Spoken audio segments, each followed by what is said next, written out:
person were to listen to this right now, like, well, how can they immediately, as soon as they have done listening to this, go and get financially literate? Like, are there any tips you could give us that someone could use right away? Yeah, that's a great question. I think at the most basic level, one can begin to become financially literate by looking at their personal finances. A process like budgeting for your next month and looking out over the next month and being able to project how much you're going to have coming in based on the job you currently have and how many hours you expect to work. And what are all the different things that you'd like to spend money on? And literally putting this into an Excel worksheet, or at least an app on your phone, and looking at your personal finances in that kind of disciplined manner will allow you to see in advance, if I make these spending choices, when I exit the month, am I going to have extra money left over that I could maybe save or invest or do something with, or am I about to overspend what I've earned? And so that basic process of budgeting and financial responsibility that an individual can ignore, right, and many do, would be a really good place to start. I often ask my students how many people, put together a monthly budget. And in an accounting class, and it's not just accounting students, right? Maybe it's a quarter of my students in this class where I'm asking this question are accounting majors. Maybe 4 or 5 hands go up. And so then we get into a discussion about, well, then how do you make sure you have enough money? And people will describe, well, I look at my bank balance and I sort of spend based upon, do I have money to spend or do I not have money to spend? And that's so short term, isn't it? And if you have goals to save for something or to be able to open a business, ultimately, wouldn't you want to take that plan and somehow incorporate it into a budgeting process that would allow you to actually have set aside resources so that 5 years from now, maybe your dream can come true. Maybe you need $20,000 to start a little business. And you're pretty sure you can borrow 5 or 10 on top of that when you start it, but you're going to need a substantial sum of money to get going. And if you're simply managing your own finances by looking at your bank balance, there's a good chance you're going to lose sight of that long-term goal. So that's certainly something that can help someone become financially literate. Picking up or reading online business periodicals, picking up the Wall Street Journal, whether it's at a public library, it's an expensive paper to subscribe to. If you're at the dentist's office and there's a business week, picking those publications up and looking for the articles that actually have to do with financials, because there's plenty of marketing articles in there as well. I remember the first time I ever read the Wall Street Journal, I was a junior at UMass, and I remember being completely overwhelmed, and so much of the terminology I didn't understand, I couldn't relate to, and I was a finance major. And even today, if I pick up the journal, sometimes I still run into things that cause me to scratch my head, maybe some really sophisticated investment instrument that I really have to stop and think about to make sure I can even understand it.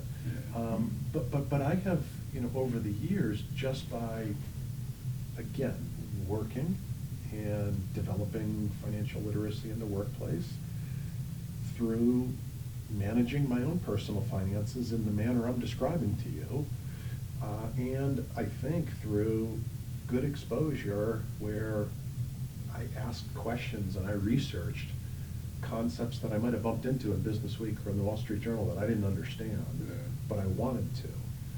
I think all of those can be really good approaches for a student who wants to develop financial literacy. I'm also going to put in a commercial here for a class that we have that's actually an accounting course. And the course title escapes me exactly, but it's something like personal finance. And historically, this is a class that's been taught by Professor Foley. It's now taught by Professor Jones. And what I do know is that even as recently as last year, the college made an effort to make sure students had an opportunity to hear more about financial literacy. Mm-hmm. And I believe Professor Foley had a couple of open events where students could come and attend very brief discussions about financial literacy or personal financial management. Mm-hmm. And so, that'd be another good way. Professor Jones, I think, is teaching that class next year. Yeah, let's just recap that, so people can actually go back and do it. So you said creating yourself or create some type of workbook that you track your own personal finances. I think that's the best place to start. Mm-hmm. Yep. And then just overall, then reading articles and intaking information that has to do with finances. Correct. I think that's another big thing that people don't do. I need to do more of, Mm-hmm. rather than watching a YouTube video of this, maybe this other YouTube video of this, Yeah, another, not all of us have access to these people. I don't know that I do in terms of where I would turn, but if you know somebody who owns a small business, Mm-hmm. it could be an electrician that, maybe has one other electrician working for her or for him. And if you can get that person talking to you about the financial side of the business, how do they make sure they have enough cash in the bank to pay their bills when they're due? How do they know how well they're doing? There's a good chance that you can, even with someone like an electrician or a plumber who owns their own business, you can hear financial literacy described using words that I might not use, but that resonate as well or better than things I might say in a classroom. So I think if you can find other people that clearly have a skill set with respect to finance through operating a business, these are great people to talk to if they're willing to talk. You always have to be a little bit careful about not asking questions that are too personal. If I was talking to an electrician about their business, I'd have to know them reasonably well to ask them how big their business is in terms of revenue, like annually, because they might see that as a personal question. But if you ask them a question like, how do you know that you'll have enough money to pay your bills at the, each month, they don't need to talk about their personal financial situation. They'll talk about how they manage their money, right? The process of their financial management. Makes sense. Okay. Let's talk about taxes. That's something I also want to get into. When I think of taxes, I think of accounting, and I don't know how to do my taxes. And I can also guarantee that 97% of students that go to Assumption also don't know how to do the taxes, or even know where to start to do the taxes, or even knows what different types of taxes there are, knows how to, if you actually do your own taxes, certain write-offs that you can, if you are a small business, different types of write-offs, and things that are out there, but the information isn't exposed. Could you kind of get into some of those things?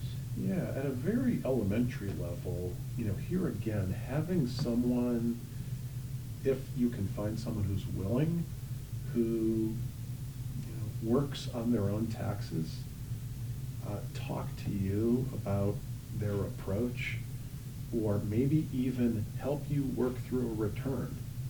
If someone, if you know someone that files their own income taxes, asking that person, you're probably more likely to find them to be willing if you're talking about your personal finances than to ask them to see their tax return, right? Of course.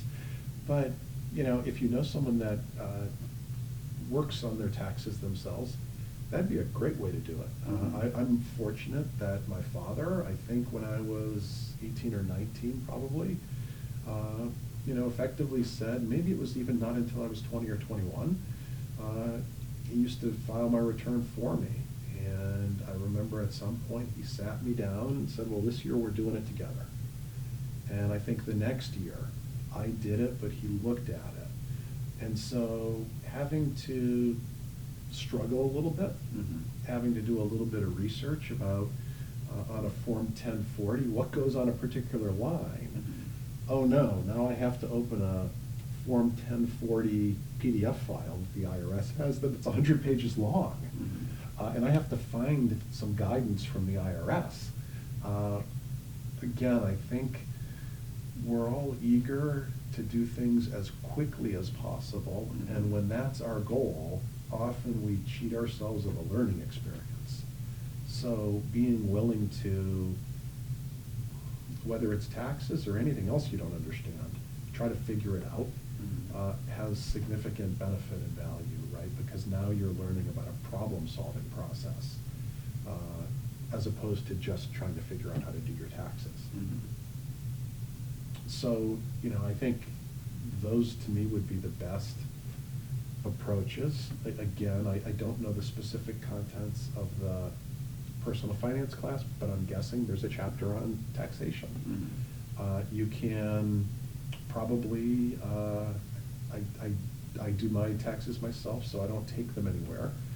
But no doubt, you know, there's great software available that can be helpful, but if you're really trying to learn the guts of the tax system, the software is not necessarily going to help you. You know, the software will help you put a tax return together. So if your goal is just to get your taxes done, you can use a piece of software that'll do that for you, and you know, will effectively lead you through the process. But the goal of that piece of software is to file a tax return for you that allows you to maybe get money back. The goal of that process is not your own learning. And so I would literally recommend to a student, do your own taxes by hand at least once. As I was also going to get into that, that was a question I was going to ask you, like how you see like accounting going into the future with the rise of technology and these different things. You know, I was sorry. With regard to taxation, or no, just you with regards to accounting in general, just in just financing in general, moving forward with technology. I was thinking about it earlier, thinking about the subject, and it was just kind of yes, these like it was kind of like what you said. Yes, these different softwares and machines can have this final result, but your ability to interpret that and then contextualize it and apply it to different situations, I think that's what I'm really trying to educate people on, you know, with this particular sit down. And I'm definitely going to reach out to more individuals who are specific in these fields to actually offer some knowledge. But what is kind of your take on how finances and accounting and these different type of things with the rise of technology, like, is going to be going forward? Yeah, I think, you know, I'm going to speak about corporate finance and accounting, you know, and move away from taxation. So in the corporate world, no doubt, you know, as automation has taken over and artificial intelligence, a term that, you know, you hear thrown around all the time, but each person probably means a little something different when they use it. But, you know, that trend, no doubt, has caused people in accounting and finance to have to ask the question, how do I make a difference, right? How do I add value to the organization? And I have a perspective that starts when I was in college. I literally did a co-op when I was at UMass. I did a co-op at this company, Waters, and I worked in the finance and accounting organization. And this was before, it was literally just as personal computers were coming into usage. And so most people in finance and accounting literally would write out spreadsheets. They would do the same thing you do in Excel. They would do it by hand, and they'd use an adding machine to add up the columns that the sigma sign in Excel, right, adds up like that. And so people were getting paid, and I guess arguably they were adding value by creating spreadsheets by hand and adding up numbers. And then all of a sudden, that took so much effort and so much work. Usually the result would then get passed along to somebody else who tried to think about what do the numbers mean and how do they impact any decision, right, if they do. And so there were people that could build a career literally number crunching. Not so much now, right? It would be very hard to find somebody that has a job equivalent to that, because again, the software does so much for us. We have software that helps with decision support now. And so how does one who is in accounting or finance add value to an organization? I love your use of the term contextualize, right? I think in my field, those who will do the best in the future are going to be those people that, as I said earlier, can think like business people, not just accountants. Because increasingly, as the blood and guts basic accounting is automated, accounting organizations are now being asked to play in the decision-making process and the strategic planning process of companies. So chief financial officers are less about getting the debits and credits right and more about looking out over 5 to 10 years and trying to help the organization navigate toward profitable growth, right? Or if it's a nonprofit, achieving its mission as cost effectively as possible, making sure that if you're a nonprofit, for every dollar you fundraise, you know, the greatest percentage of that as possible is actually doing the work of the organization as opposed to being, you know, spent on administrative tasks. So I don't recall who it was, but I had several managers along the way say things to me like, what would you do if this was your business when we were confronting a business decision? What if you owned this company? What would you do? And I think increasingly within finance and accounting, those are the answers we have to have. You know, we have to provide guidance, critical thinking, accountability, right? Because there are wonderfully talented and creative people that can come up with what sound to be unbelievably interesting ideas, and they may well be. But at the end of the day, are those ideas successful? We could talk about Tesla. You know, Tesla, the situation with Tesla, I am intrigued by. I do believe Elon Musk is a kind of genius, yes, right? No doubt. When it comes to product innovation and forward thinking, he's visionary. It remains to be seen whether or not Elon Musk can manage a successful and profitable business, right? Is Elon Musk a good CEO of Tesla? I think that question's open for discussion. And anyway, I've gotten a little off track. Go ahead. Yeah. I like going down this avenue because that means that, you know, juices are flowing. Elon Musk is another guy that I think that dumbs himself down so individuals can understand where he's coming from and his different perspectives.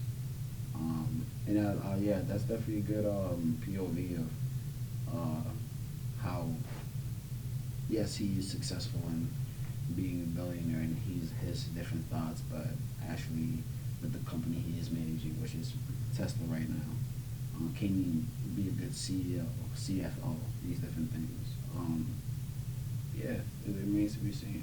I one day want to be a CFO, CEO, and that's why I'm really trying to educate myself on as many different things as I can, you know, right now. So when I'm, you know, in a position I can, you know, see a bank statement and see how the numbers move. Yeah, I also want to talk a little bit about the importance of soft skills in becoming a leader and a good manager, and people skills. And I think ultimately, I believe that any organization that is successful and thriving and profitable, or again, if it's a nonprofit, is doing a great job of achieving its mission and is making positive contributions to society.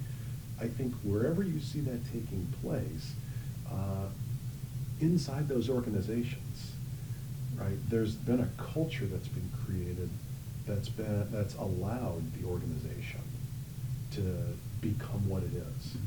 There have been people who have been motivated and passionate, and ultimately, at the end of the day, in my view, are responsible for the ideas that ultimately produced that successful company or nonprofit.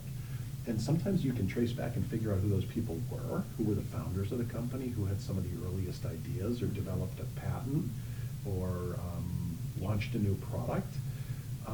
But the best leaders I've ever seen, I think, appreciate, this is a cliche, appreciate that their best assets really are their employees. And they treat people with dignity and respect while also holding them accountable and inspiring and motivating them. And I think at a very human level,